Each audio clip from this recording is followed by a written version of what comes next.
So now I would like to introduce our keynote speaker, who is Aleem Ali. He will be further setting the stage on social cohesion in the country, sharing his reflections and speaking to ways our connection can be strengthened, including through unifying dialogue.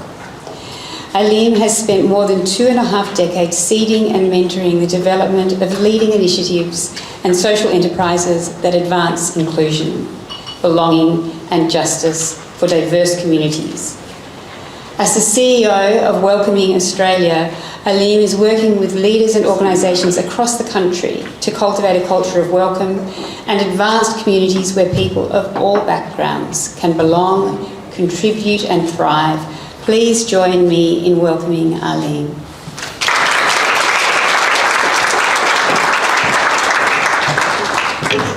Good morning, and thank you, Penny, for that generous introduction. It's an honour to be with you here on Gadigal country. Thank you to Craig Madden for the welcome to country. I flew from Wurundjeri country last night. My home is on Turrbal Yagara country in Maganjan, otherwise known as Brisbane, and I would like to pay my respects to elders past and present and thank them for their enduring generosity and their enduring custodianship, even as they struggle for self-determination and treaty. This always was and always will be Gadigal land. The title of my keynote this morning is posed as a question rather than a statement. I am only qualified to speak on my contexts and communities. You are the experts in your contexts and your communities.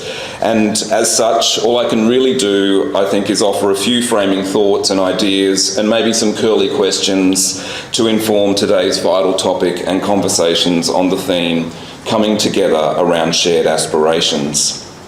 You may have noticed, even if you haven't heard it framed this way, but the world is facing a polycrisis. Economic, environmental, societal, technological challenges all unfolding simultaneously. Globally, more than 120 million people are displaced by war, violence and existing humanitarian crises. In the past decade, more than 21 million people have been displaced by climate change-related disasters. And in response, rather than being generous, what we're seeing is that countries such as the USA are closing their borders and choosing to ignore their responsibilities as global citizens. In this continent, we call Australia the original receiving communities, Aboriginal and Torres Strait Islander peoples, representing more than 250 language groups, continue to struggle for self-determination and are relegated often to a performative role in the welcoming process. And when it comes to population and economic distribution, we are a nation of two very disparate stories. Rapid urbanisation and growth, approximately 55% of local government areas, and trying to advance social cohesion and economic participation amidst that growth, or conversely, population stagnation and economic decline, the other 45% or so, and trying to attract people to and retain people in regional, rural and remote areas and communities. The narrative and elevated fear that we're seeing at the moment of mass migration holds no relevance for more than 2/5 of this country who need more people, not less, so that they can continue to survive and thrive and have active communities that everyone can belong and contribute and thrive in. And so added to these complexities, we're seeing cost of living pressures, housing affordability or lack thereof, skilled workforce shortages and labour disruptions caused by AI.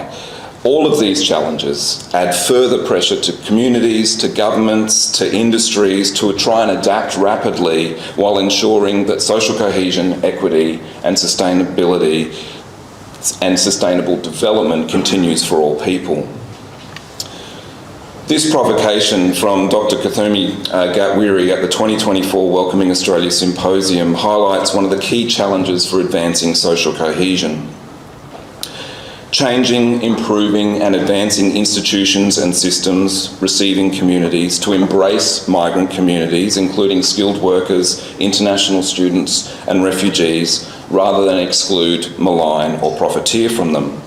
In facing up to our significant challenges, we need to recognise that many of our institutional systems are still designed by and for a definition of social cohesion that was built around a white Australia policy that was only disbanded 50 years ago, and that we continue to try and disentangle ourselves from. How can you fix an institution or a system when it wasn't designed with you in mind? It's a critical question, and it's a key consideration for our conversation. Thankfully, as Melanie has highlighted, at least for the time being, the political and policy narrative is shifting.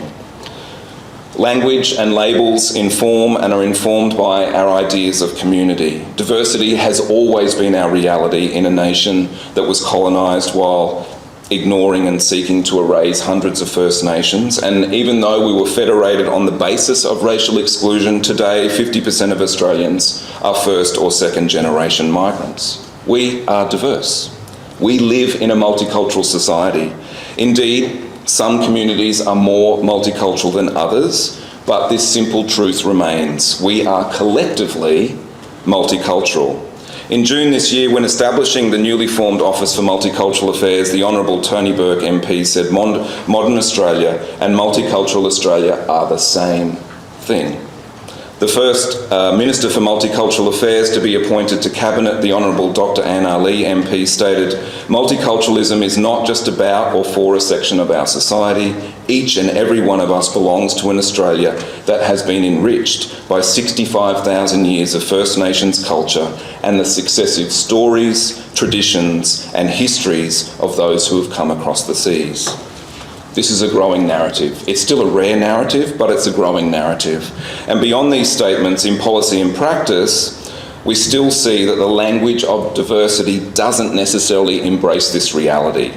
When we use the term multicultural communities, who are we referring to? Often, we're using it to describe people who are different or separate from the dominant culture. And the same can be said for acronyms such as CALLED. We often use them to other, to box tick. And I guess herein lies an opportunity to change how we describe who we are. There is no collectively agreed upon definition of social cohesion. My good friend and colleague Anthea Hancock, who I think is speaking here today, is vastly more articulate about this topic. But she will tell you that while there is no agreed definition, there are three common elements: a shared vision, well-functioning communities with shared goals and responsibilities, and a readiness to cooperate, and a never-ending process rather than an outcome.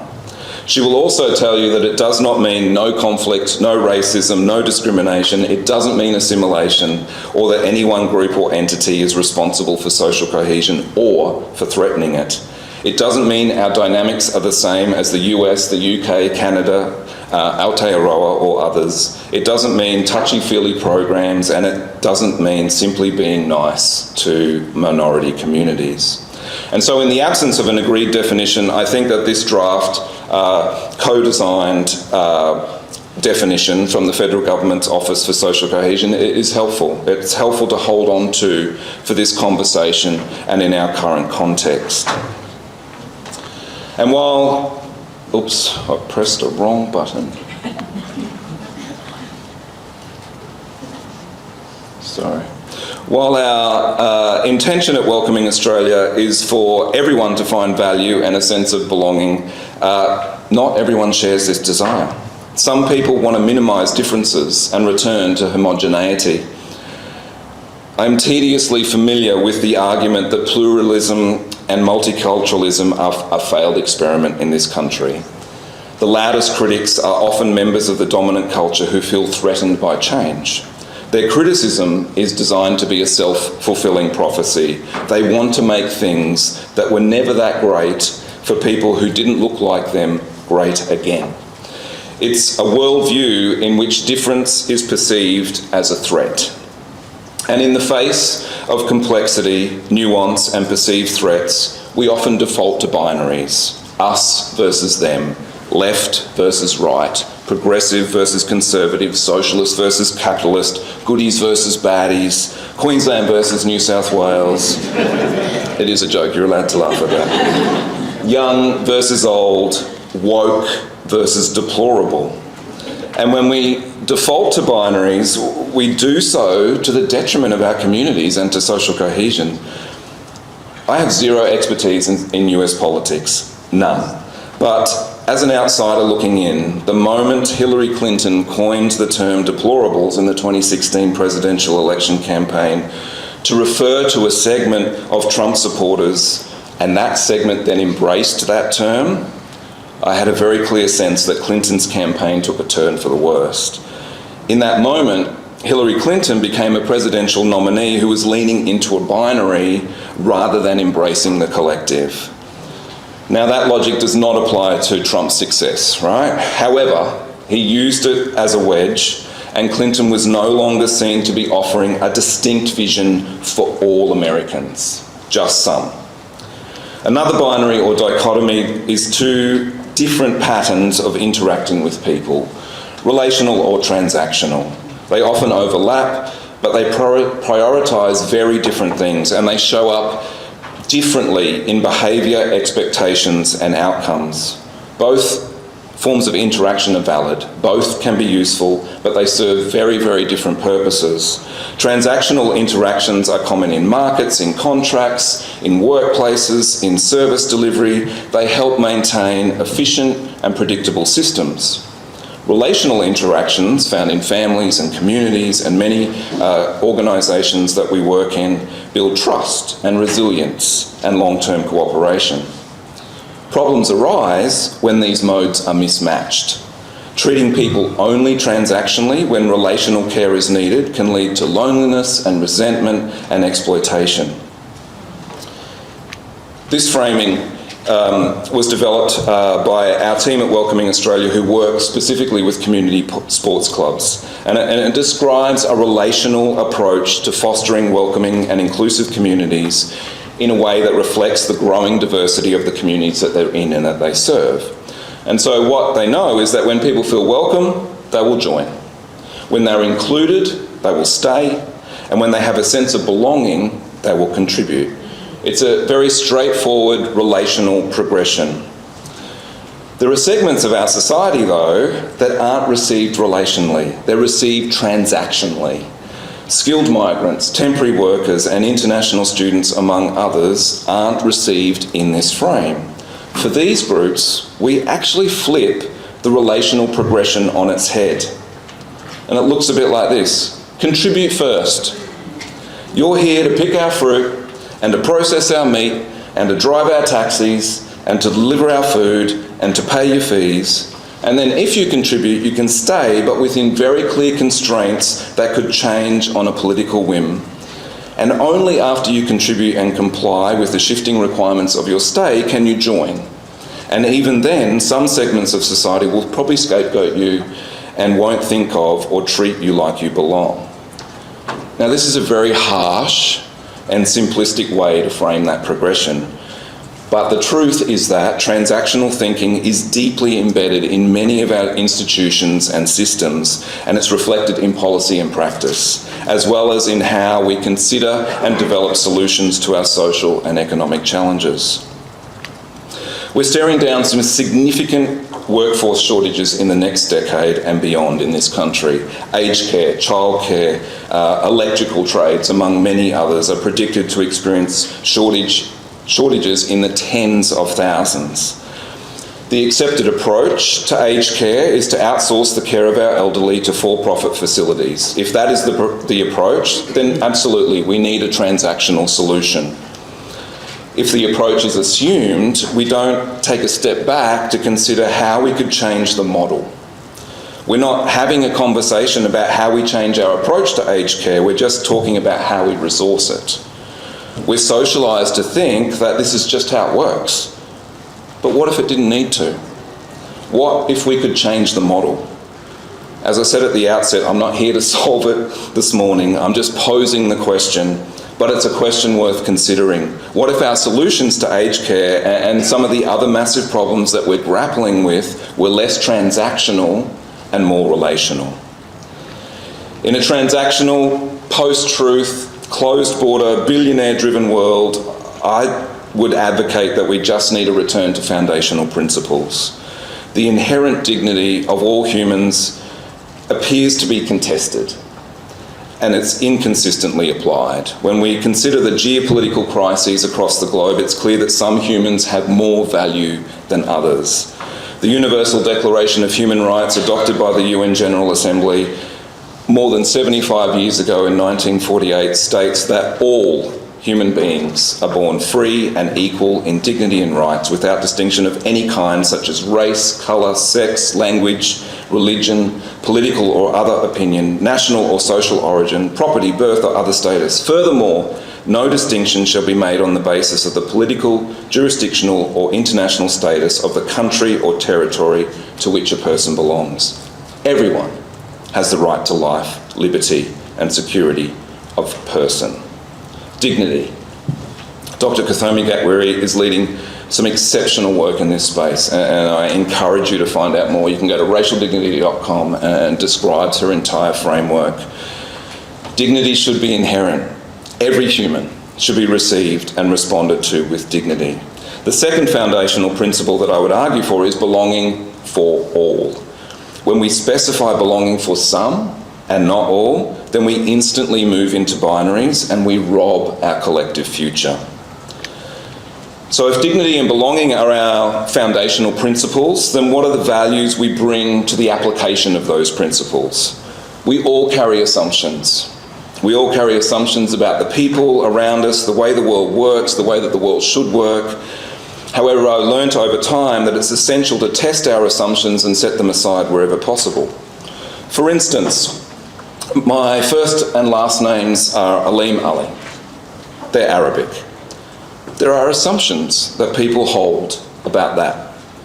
But it may surprise you, not everyone, some of you know, but it may surprise you to learn that my middle name is Sean, spelt exactly like the sheep. Aleem Sean Ali. My dad's heritage is Indian Fijian, my mum's heritage is Irish Australian. I grew up in a very welcoming, inclusive, multicultural and interfaith home. And I share that with you to highlight that we don't often know the complexity of the stories of the people that we meet and that we interact with. We all benefit when we bring more curiosity and less assumption to our interactions and conversations. Curiosity over assumption, people over productivity, creativity over consumption, kindness over indifference, courage over complacency, conversation over silencing are all values that lend themselves to a shared vision rather than a divided one. It's human nature when we are faced with stress and uncertainty to blame someone or something that's not actually ourselves. Consequently, that blame is often directed at the other, the visible but often broadly defined minority. Not me, not us, just them. More than grandstanding or political point scoring and simply being unhelpful, directing blame and pointing fingers at specific groups undermines our collective future. The narrative of fear presents a vision of a shrinking future, not a better one. The solution, though, is not silence. If we continue to silence people, where do they go? We need to be able to encourage constructive disagreement. We need brave conversations. Disagreement and discomfort are not inherently bad. In fact, they are often the catalyst for growth and change. Questioning and inquiry are central to human and societal advancement and progress. And so we need brave conversations that don't resort to screaming or shaming. We need to tell a different story. The people who benefit from division and fear feed off angry, loud, fearful responses. The consequence is amplification, not dissipation. We need to try to stop rebutting every deliberately ignorant and divisive statement or simply saying you can't say that. Our limited time, energy and resources need to be directed at change making, at welcoming, at conversation and inclusion rather than this process of continual rebuttal and justifying a principled approach. So the alternative to fighting like with like and screaming at each other across the abyss is to offer a more generous response. When someone spreads fear, share courage. When someone spews hate, communicate the amazing good news stories of the good work that happens in communities every single day. When someone advocates division and exclusion, promote inclusion. When someone expresses a view that is due to a lack of understanding and lived experience, reach out, build a relationship. Positivity and hope are not about ignoring or glossing over injustice. However, fear is born from a deficit and focuses almost exclusively on what is lacking or wrong. Fear looks at everything from the worst possible scenario, whereas a strengths-based approach considers what we have to work with, the value that every person can bring to a problem, and how we might work together to resolve it. The facts overwhelmingly tell us that migrants and multiculturalism are part of the solution, not the problem. As I noted earlier, 2/5 of local government areas across this country are grappling with population and economic decline. Migrants to Australia increase our GDP, contribute trillions of dollars to the economy, improve workforce engagement, and markedly increase the education standards of our country. This is fact. However, facts almost never change anyone's mind. We need an evidence base, but that evidence must be more than data. Our evidence base should encompass people and communities and their lived experiences. And so we need to share the stories of what the evidence and the data tell us. We need to introduce humanity and real people and their experiences to the conversation. For people who hold power and privilege, any call to share that power and privilege can feel like inequality and discrimination. And so giving greater focus to those who have less access to or less representation in media and broadcast platforms can also feel threatening to the dominant culture. But representation matters. You've got to see it to be it, they say. And the more we see and hear people like Rana Hussein or Akesh Chok or Tony Armstrong, among many others, in mainstream media, the better it is for our society. There are almost no voiceless, just those on whose behalf we would prefer to speak. And so wherever possible, we need to avoid speaking on behalf of people and privilege and platform their voices rather than our own. It's possible to take people on a collective journey. People want a vision and aspiration they can sign up to and be part of. Something less about what we're against and more about what we are for. Stating that racism is not welcome on a street sign is an obvious and reasonable sentiment, but it hardly inspires change. And it possibly makes you wonder why the people on that street might have been so racist. We can choose to frame change from strength rather than deficit. Should my neighbour have the right to safety, peace, and a place to practice their cultural and spiritual beliefs just as I do, even if that culture and beliefs are different to mine? Yeah, they should. Should First Peoples, the original inhabitants and custodians of this continent in a nation that was erroneously formed on the lie that they weren't here and less human than us, be added to the Constitution and have a say in what happens to them? Should we right a wrong? And should we acknowledge how much that would enrich the life of every single Australian and help us move forward? Yes, we should. And so when we have something meaningful to strive for, it can make us better. And so a simple framing of a better story and dialogue can be built simply around describing the problem, the solution, and the benefits. And so here's one very simple example. The problem, I pressed that button again. The problem or the challenge could be diversity enriches communities, but it can also create challenges. Without clear guidance, inclusion efforts falter. Where are we? It's helpful for you to see this. Oh, there we go. No, jumped ahead. There we go. Without clear guidance, inclusion efforts falter, risking division and weaken social cohesion. The solution? Provide practical tools, build networks, have conversations that empower communities to embed inclusion, create welcoming spaces where everyone can thrive.